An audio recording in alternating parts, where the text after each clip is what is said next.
comes to the respected chair, co-chair, and all the other eminent speakers in this session.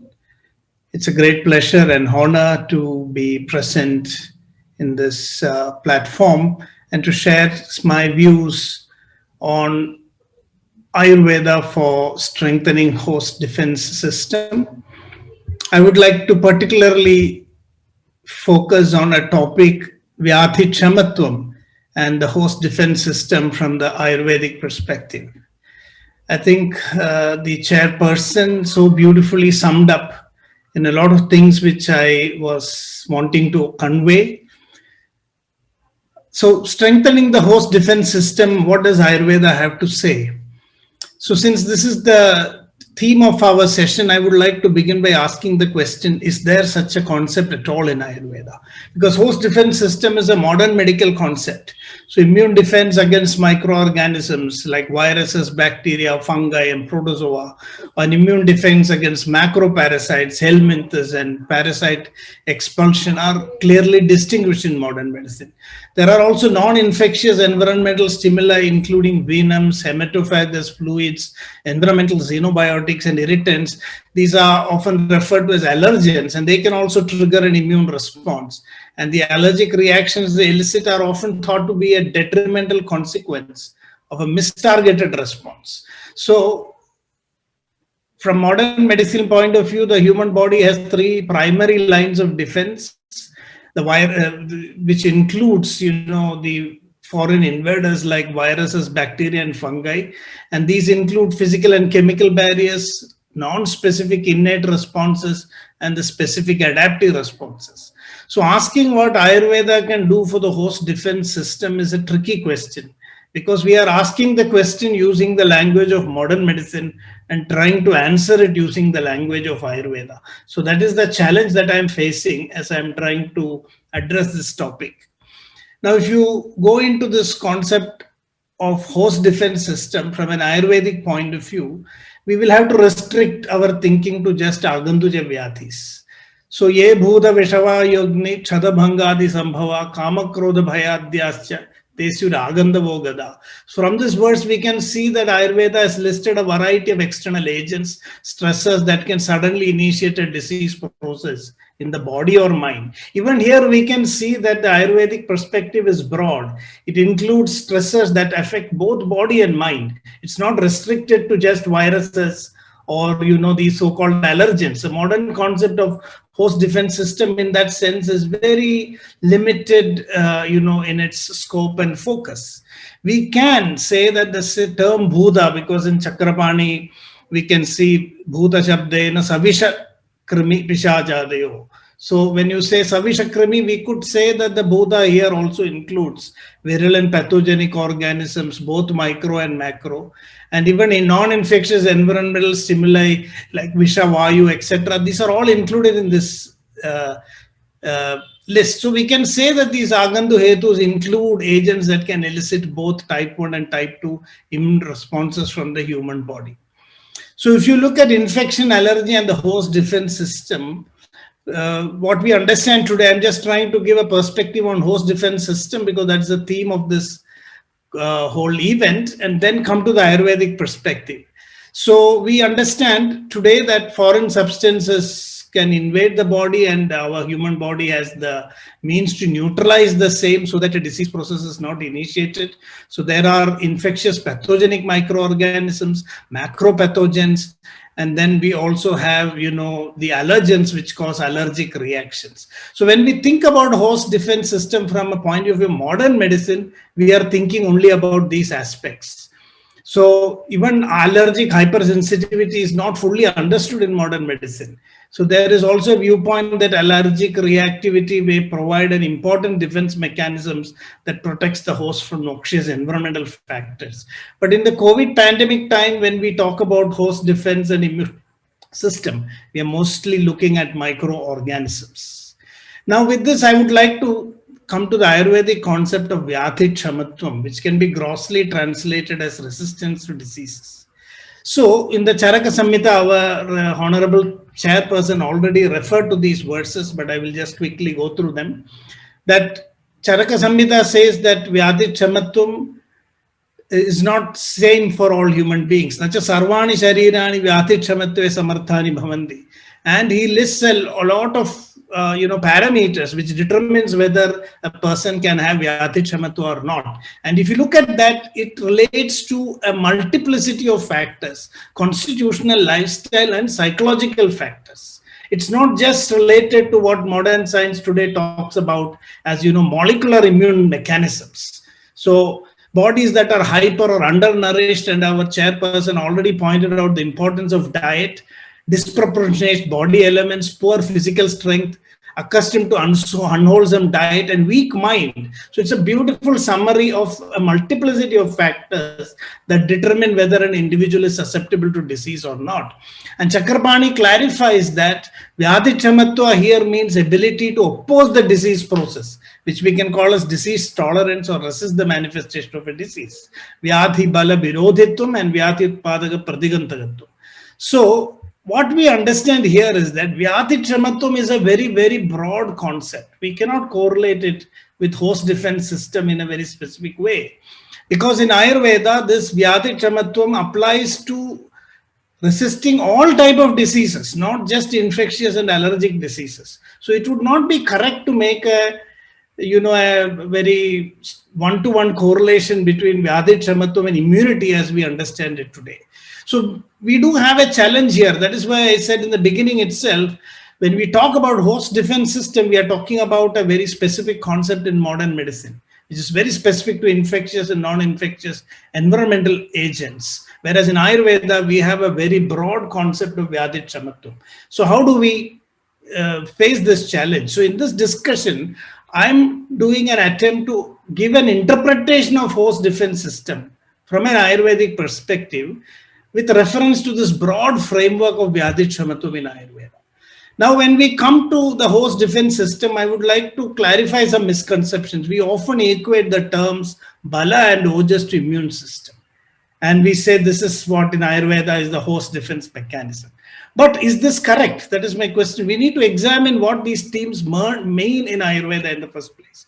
In my opinion, Ayurveda offers a very holistic, multifactorial approach to building disease resistance. I don't even want to use the word immunity because it is loaded with a very specific meaning.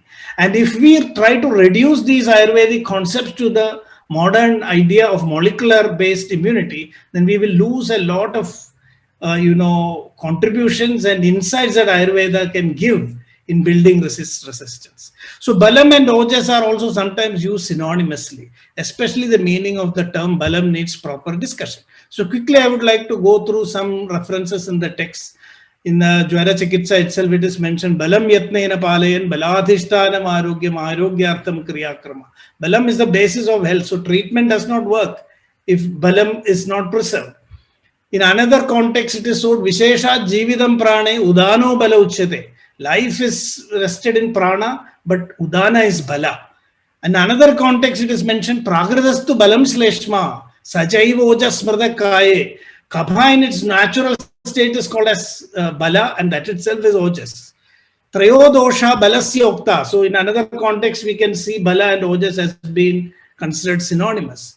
In a different context, in Jirna Jwara, it is mentioned Deha Dhattva Balatva Cha Jwaro Jirno Vartade. So here we have the concept of Deha Bala and Dhatu Bala, both distinguished. And the reason that fever persists is because of lack of Deha Bala and Dhatu Bala. And here it is mentioned Balam Hyalam Dosha Haram Param Tatcha Balapradam. Balam itself is enough to bring back doshas to balance. Sarvadhadu Chayartasya Balam Tasya Vidbalam. In another context, Vit is also considered. Waste matter in the body, it's also considered as bala in a particular context. So we can see that the Ayurvedic concept of bala is, very complex, and it would be wrong to just correlate it to some molecular mechanism of immunity. Balam iti Agni Balam. There is another context, Balam is equated to Agni Balam. Evam balasyavi hedur vayuridi krutva sharira dharadaya baladhara hedur vayureva balam ityukta. In yet another context, Vayu is considered as bala. So Bala is multifactorial. In Ayurveda, it is multidimensional. And this is very, very important when we look at it. And there is also this distinction. In Sushruta Samhita, Dalhana clearly makes this distinction. I'm not reading out the verses.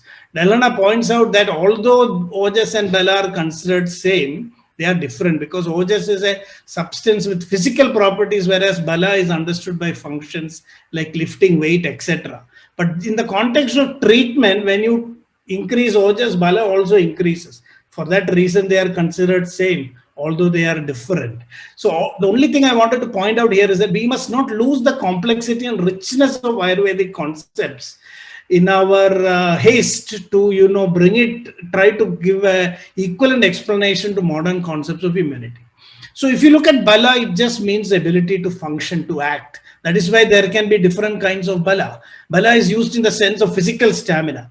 Like Chakramani clarifies, Paurusham Shariram Balam, Parakramastu Shaurakyam Manasam Balam. So all these distinctions are there. In fact, a lot of attributes to bala is related to optimal functioning of the human body, not even disease resistance. If you don't have bala, we cannot move our limbs, we cannot function, we don't have stamina. So stamina, endurance, performance, disease resistance, host defense, and also positive health attributes, all these are included in the concept of bala. So we can say that balam vyayama shakti, chut pipasa sahatvam, sita sahatvam, bharaharana shakti, etc. Balam also means vyadhikshamatvam, vyadhyutpada pratibandhakatvam. Balam, very often Dalhana defines balam as utsahopachaya lakshanam, which is all related to positive health attributes. It's not just about disease resistance. But within this framework of bala, disease resistance also comes. And that is what I will try to understand and explain through my understanding. So then this is the reason why we have different types of balas: Deha bala, Dhatu bala, Agni bala, Sattva bala, and Kapha as Pragrata Kapha itself as bala.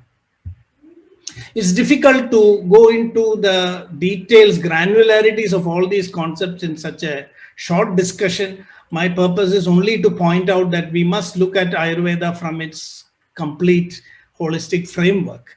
So when we look at bala and the host defense system, now we'll come into how do we interpret the modern idea of host defense system from an Ayurvedic understanding. So what is most important? In the host defense system, the body recognizes invading pathogens or allergens and initiates a response that neutralizes these agents, which will otherwise initiate a disease process. So this non-specific general response is called as innate immune response, and the more specific response that develops later, which identifies each pathogen specifically, is called as adaptive immune response. This we know. Now this is something which even a schoolboy knows today. So if you look at this process of neutralization of pathogens or allergens, it becomes very clear that this process can be compared to Pachana in Ayurveda. So there are two types of innate immune responses: inflammatory responses and phagocytosis by cells such as neutrophils and macrophages. Both of these responses can occur quickly, even if the host has never been previously exposed to such a pathogen. And from an Ayurvedic point of view, this is nothing but Agni attempt to do Pachana of Ama, or a foreign substance that has entered into the body. So from this point of view, I would like to propose that if we were to interpret the host defense system from an Ayurvedic viewpoint, Agni should be given the most important place. Agni Bala seems to be the most critical for proper response and neutralization of invading pathogens from Ayurvedic point of view. That is why in Jwara Chikitsa itself, it is meant Lankhane Chapite Doshe Deeptegno Lakhave Sadi Swasthyam Kshuttrid Ruji Paktir Balam Ojascha Jayade. So when Agni is activated, our whole response to treatment of even infectious fevers is to bring back the function of Agni. Even in Agantuja Jwara, Shamanam Yanna Karshanam. We don't do big Karshana treatments, but Agni preservation is still emphasized. So in Ayurvedic text, it has been clarified that diseases caused by Agandu factors cannot establish a pathogenesis unless there is a consequential dosha imbalance. So kinchit kalam Agandu kevalo bhutva paschat doshair anubadhyade. Kinchit kalam idi stoka kalam kejit traham vadandi anye saptaha mahu. Agandau hi saptaha urdhvam dosha lingani bhavanti iti drishtam. So in the first few days of any Agandu factor entering into the body, there is no disease process, there is only Vyatha. After 3 or 7 days, there are signs of dosha imbalance, and then only the disease establishes itself. And Vagbada very clearly points out, Nahi jwaronu badhnanti marudadhyar vina krita. That jwara will not continue as a disease if the dosha imbalance does not happen. It will subside as just a agandu vyatha itself. How does that happen? So if an agandu external agent fails to cause imbalance of the tridoshas, then the fever does not propagate itself and subsides. If the agni is stable and the doshas are balanced, then the body is able to overcome the invading pathogen and arrest the disease process. This process can happen in 3 to 7 days, as Chakramani clearly mentions, after an invasion of an agandu factor. And then the disease becomes full blown if the body fails to prevent the doshas from becoming out of balance. So it is very important that the doshas are balanced so that Agni responds to the Agandu Hetu in optimal manner. So that is, later I will come back to that concept of dosha balance and the interaction with the Nidana. If Pitta is aggravated, then we have a hyperactive immune response. If Kapha is aggravated, then we'll have an hypoactive immune response. If Vata is aggravated, then we'll have an erratic immune response. Since in Ayurveda, we work on Agni only in the background of doshas. It's not possible for Ayurvedic medicines to boost or hyperactivate the immune system. This is a wrong concept that, in my opinion, is being propagated now. Because Ayurveda does not look at the immune system in terms of the puppets or the molecular puppets that are involved in this whole process. We are looking at it from the point of view of Agni and dosha. And as long as we work on Agni and dosha, the response will be optimal. In Ayurveda, we cannot boost the immune system because that is a Pitta imbalance. So when we work on dosha balance and Agni balance at the same time, which is the principle of Jwara Chikitsa, there is no question of an exaggerated immune response. And I would like to point out here that the concept of Satmya is very, very relevant in the context of adaptive immunity. So we are looking at a modern concept from an Ayurvedic framework and lens.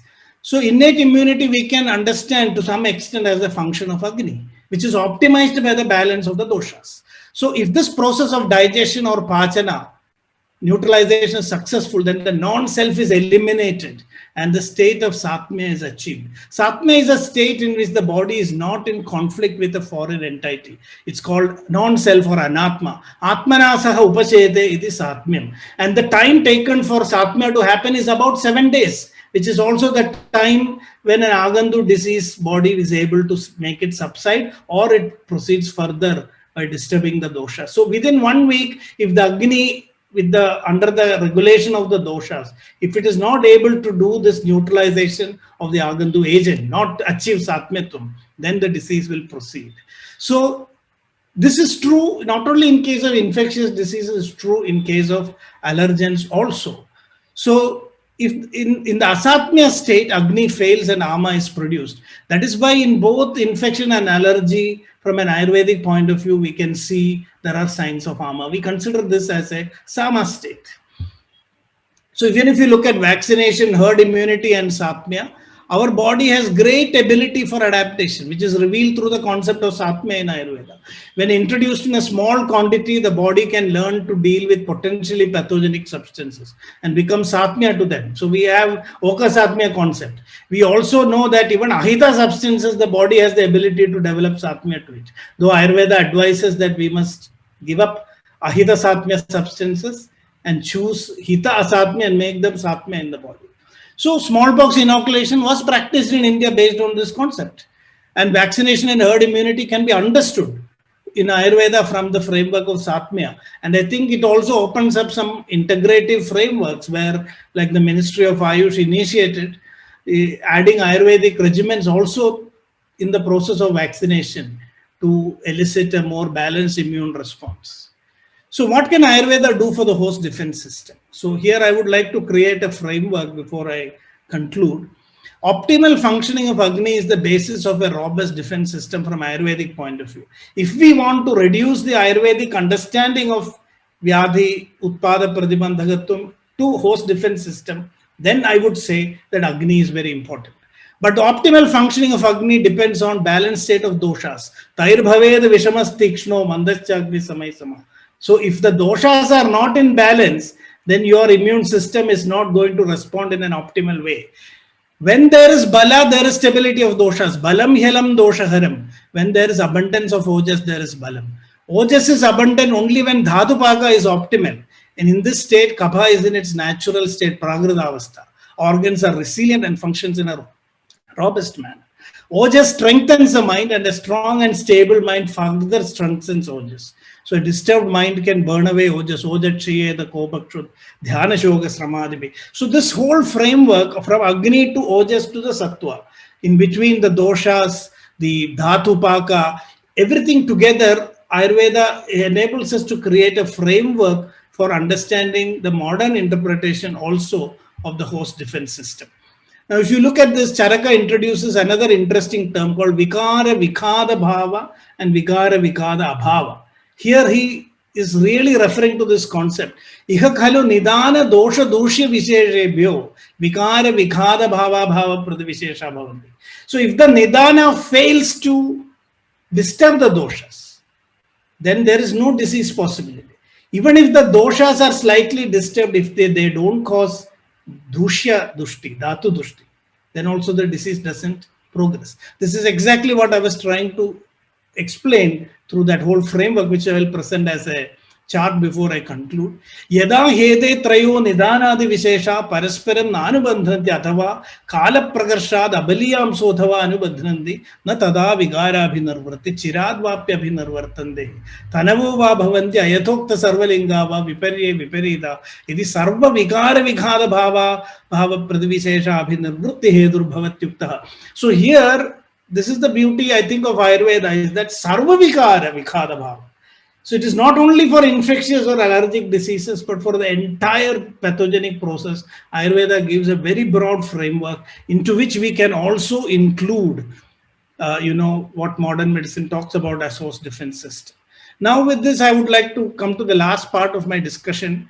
If we were to consider this Trividham Balam, Sahajam, Kalajam, Yuktigridham, and this Balam is not related to host immunity or just molecular immunity, but the entire ability of the body to express optimal health, higher attributes of, positive attributes of health, stamina, endurance, slowing of aging, all these things are implicated in the Ayurvedic concept of Balam. But it also includes host defense as we talk about it today. So the question is, do we want to focus only on host defense mechanism? Or do we want to take from Ayurveda the whole, when Ayurveda can offer Amritam, which is a much bigger, platter that is put before us, not just freedom from infectious diseases, but positive health, which also includes infectious diseases. I think that is what we should focus on.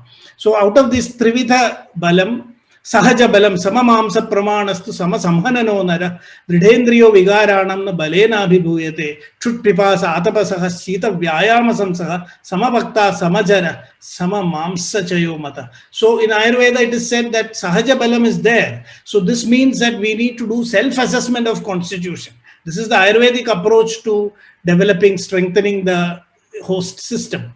We must study our mental and physical constitution, jati, kula, desha, and then that will enable us to develop a personalized regimen. And the COVID-19 pandemic has really pointed out to us how wide the responses are from individual to individual. And this is definitely due to Sahaja Balam. Then we have Kalaja Balam, which is Ridubhiga Vibhagajam and Vayakridam. And following Ridhucharya is the best way to preserve Bala. And most of these pandemics also have their ups and downs during the various Ritus. So Ritucharya is very important. Rasayana regimens are also included in Vayakridam. We can do that not just for specific immune mechanisms. And when you say Rasayana in Ayurveda, it includes multiple things. Also aging is a very important aspect apart from immunity. Then Yukti Kritam Balam, by adopting a proper regimen in life, including mindset, lifestyle and diet, as well as Rasayana. Because Chakramani says Yukti Kritam Punastad Yad Ahara Seta Yogajam.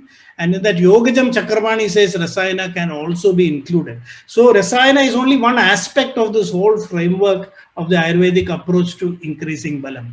So the last point, natural ways to enhance Bala. So in Charaka Samhita, Trayo Upastamba, Trividham Balam, Trini Ayatanani, Trayo Roga, Trayo Roga Marga, Trivida Bhishaja, Trividham Aushadha Midi. It's a very beautiful way it is sequenced. So Prathamam Upastamba Abhidhiyante, Mula Bhuta Sharira Atharagatvena. So in this passage, Chakramani clarifies that Upastambas are mentioned first. Ahara Nidra Brahmacharya. This is the basis for strengthening the host system according to Ayurveda. Why? Because Tadanu Balam Upastambahara Janyatva. If you are following the Trayo Upastambas in your life, then you will get the Balam. That is the best way to enhance Balam in a complete and comprehensive manner. Not specific to any disease, but to all diseases. So thereafter, the 3 disease pathways are mentioned because they arise in opposition to the Bala. Tandalnu Roga Ayatanani Bala Virodha Kartritvena. So if there is Balam, then only you can prevent diseases. So this approach of a holistic approach to developing immunity, I think we should not lose sight of that today when we are focused so much on molecular mechanisms. Because this is not one pandemic. We have other pandemics of non-communicable diseases like cancer. They are all preventable. There are modifiable risk factors, and Ayurveda offers great possibilities there. So this is a framework that I have created. You can see here Agni is crucial when we look at the host defense system, the interaction between Bhudadi and Vishadi. If it leads to Satmya Avastha, then there is Vyadhi Sahatva, is assimilated at self and Arogya. If it continues as Asatmya, then there is Vyadhi. Behind Agni is the Dosha, and Dosha stability comes from strong Ojas, which is based on proper Dhatupaga, and Sattva Guna. If mind is disturbed, immediately Ojas is destroyed, and then doshas get out of balance, and then the whole system breaks down. And Pragrita Kabha is there as the support behind. And when Kabha is in a Pragrita Avastha, Vayu becomes also the Balam, because that regulated Vayu is ultimately the Balam of the body. So Ayurveda gives a very beautiful framework of interdependence. I've tried to put it very simply. So to conclude, the Ayurvedic concept of Vyadhi, Chamatva, Bala and Ojas are broad conceptual frameworks to understand disease resistance. These concepts cannot be loosely equated with host defense system or concept of immunity of modern medicine. However, the modern concept of host defense system can be understood and interpreted from an Ayurvedic viewpoint. Boosting or hyperactivating immunity is not an approach that is even compatible with Ayurveda, because Ayurveda approach takes multiple factors into consideration. It's individualistic and optimizes immunity according to each individual, and that should not be forgotten when we try to use one herb or one molecule across a whole population. Inoculation and vaccination, having said that, is not totally alien to Ayurveda, and as initiated by Ministry of AYUSH, if we understand things from an Ayurvedic framework, we could also optimize immune response during vaccination with Ayurvedic interventions, which is also possible. So these are some of my thoughts on this topic. I would like to thank the organizers for this opportunity, and namaste.